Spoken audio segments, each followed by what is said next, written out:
имах работа. Трябваше да рефрешна кочината на прасето и да изхвърля ресайкъл бина. Цял ден сърфирам по двора. Ама надвечер ще си пусна скайпа и ще си чатна с моите.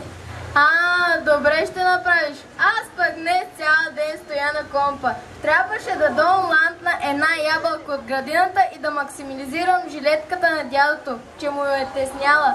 Ама намерих едно място в нета, дека дават млади юзери. 3 часа ги гледах.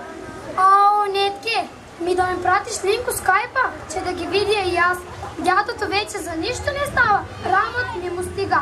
А да не говорим, че хард дискът му вече изобщо не е хард. Стига и ти. И ние вече за нищо не ставаме. Дори и за спам не ставаме. Ако можех да се сеемна така, както бях преди 40 години... Ще ти копи-пейсна една снимка, откакто бях на 25 години. Знаеш ли каква красавица бях? Без никакви бъгове. А тогава нямаше фотошоп. Сега вече и аз съм станала за рестартиране. Целият ми дескоп се навръчка.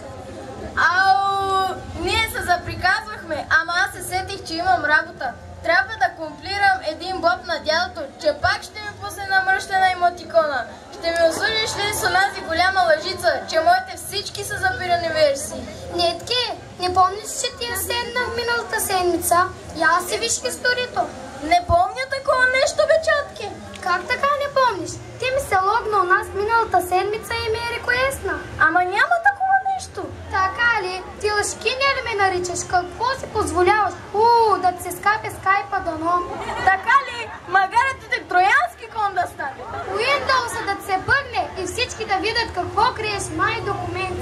Да качиш 30 гигабайта дано. Всичките на корема и на бедрата. Да ти се скапе драйверите, да ти се скапе антивируса и да ти влязат черви и в ябълки. Някоя невестулка да ти хакнат кокошките. Да ти се скапе драйверите на мотиката и с ръце да копае земята. Дядото ти да си въвгрейкне хард диска и да си хване млада юзърка. Лицето ти на пиксели да стане. Кучето ти на оптичен кабел да се обеси. CD-ROM да ти влезе в къщата и да ти открадне всички вещи. Ама и компютъра ли? И компютъра. Пепел ти на USB входа. Не искам да правя с теб ни аудио, ни видеочат. Не искам да чувам за никнейма да знаеш. Дреме ми на дъната платка. Хакерка с хакер.